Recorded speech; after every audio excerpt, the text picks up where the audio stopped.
Have you ever felt unusually tired, even after a full night's sleep? Or maybe you've noticed that you're always thirsty even when you're not sweating, working out, or out in the sun?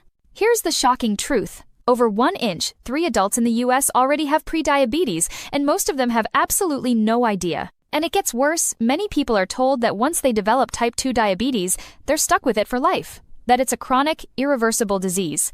But that's not entirely true.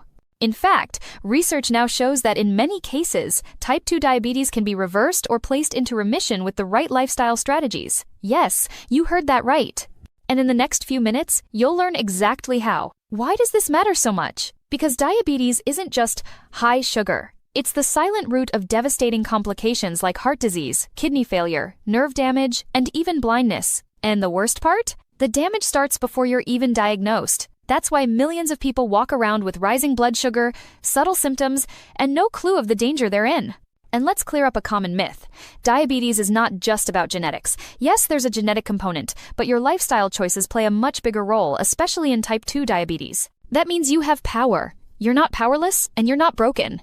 So in this video, we're going to walk through the best science-backed ways to reverse type 2 diabetes, naturally, permanently, and without crash diets or dangerous gimmicks. You'll learn why most people struggle to get off medications, what truly causes insulin resistance, and what changes you can make starting today. And everything I share is based on clinical research and what I've seen work in real-world patients. Let's begin with the first and perhaps most misunderstood strategy, cutting down on carbs. But not just blindly eliminating everything. I'm talking about being strategic. Type 2 diabetes develops when your body becomes resistant to insulin, the hormone that allows sugar to move from your blood into your cells. When you eat carbohydrates, your body breaks them down into glucose. The more carbs you eat, especially refined ones, the more insulin your body needs to manage the sugar. But over time, your cells stop responding to that insulin. The sugar stays in your bloodstream, and that's when damage begins. So, what's the fix? Not a zero-carb diet necessarily, but a smart carb approach. Choose whole, fiber-rich carbohydrates that digest slowly. For example, instead of white rice, try cauliflower rice or quinoa. Swap sugary breakfast cereal for steel-cut oats, topped with cinnamon and chia seeds. One patient of mine, let's call her Anna, reduced her hemoglobin A1C from 7.8 to 6.1 in just 12 weeks, without any medication changes, just by cutting out soda, white bread, and desserts. And no, she didn't go keto. She just learned to eat carbs smarter. Next up, build muscle. I can't emphasize this enough.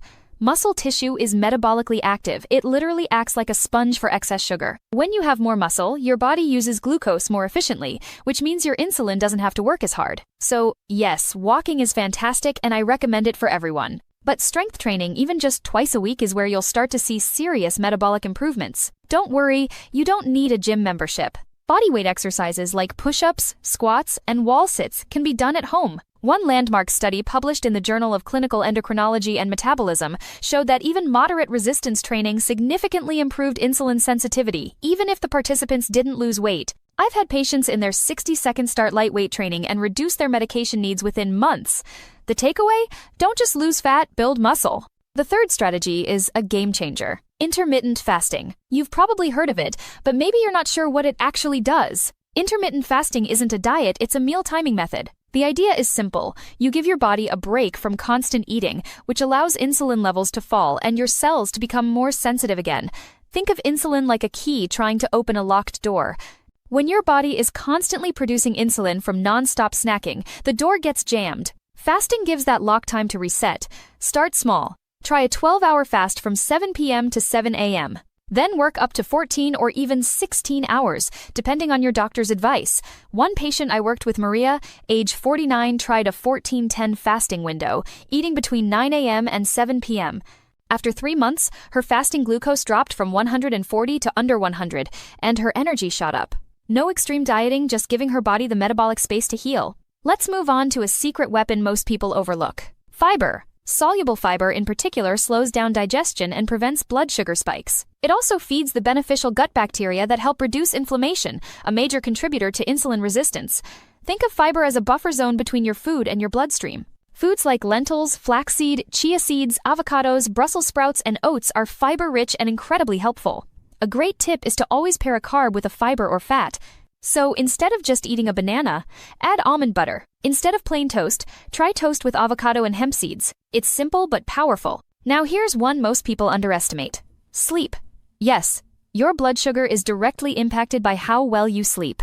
In fact, just one night of poor sleep can decrease your insulin sensitivity by up to 25%. That's enough to put even a healthy person temporarily into a diabetic state. When you don't sleep, your stress hormones spike, your hunger hormones get disrupted, and your metabolism takes a hit. So how do you fix it? Aim for 7 to 9 hours. Keep your room cool and dark. Avoid screens at least an hour before bed. Consider taking a short walk after dinner to promote melatonin production. One of my patients, a 8-year-old teacher, thought she was doing everything right with diet and exercise but still couldn't get her A1C down. We addressed her sleep, and within 8 weeks, everything improved.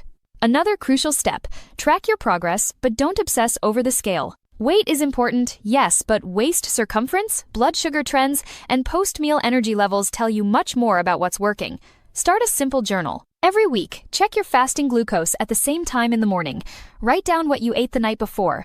Patterns will emerge. You'll start to notice which foods spike you and which ones don't. 9 And once you have that information, you can make smarter decisions that are tailored to your unique metabolism. This is how we build a personalized diabetes blueprint. And here's one more thing most people overlook. You don't have to do this alone. The path to reversing diabetes can feel lonely, but it doesn't have to be. Work with a doctor, dietitian, or diabetes coach. Join a support group. Bring in your partner or family member. When you have accountability, structure, and emotional support, you're much more likely to succeed. In fact, studies show that people who receive structured support are 2 to 3 times more likely to achieve diabetes remission. You are not weak for asking for help. You are wise. Let me share a quick story from my practice. James, a 52-year-old truck driver, came to me with an A1C of 9.1 and a recent diagnosis of type 2 diabetes. He didn't want to start insulin. Together, we created a personalized plan based on the strategies I've just shared. Strategic carb swaps, intermittent fasting, short strength workouts during rest stops, fiber-rich snacks, and consistent glucose tracking. 9 months later, his A1C dropped to 5.8. No medications. His energy was back. His confidence returned. This is not a miracle, it's science applied consistently. If you found this helpful, please consider liking this video. It truly helps the channel and allows us to reach more people who need this kind of support. And if you want to keep learning, check out the link above. For my video on early signs of insulin resistance, catching it early makes a massive difference. To recap, type 2 diabetes is not a life sentence. It can be reversed or at least placed into long-term remission if you treat the root causes: insulin resistance, inflammation, and lifestyle imbalances. Focus on quality carbs, muscle building, meal timing, fiber, sleep, and tracking your patterns. You don't need to do everything at once. Start with one habit, then build from there. My final message to you: you are not broken, you are not lazy, you've simply been given the wrong map. Now that you know the path, you can take control. Small, consistent steps add up to transformation. Start today with just one, whether it's a 10-minute walk, swapping your soda for sparkling water, or going to bed 30 minutes earlier. Thank you for watching. Take care of yourself. Your body is capable of healing, and your best health is still ahead of you.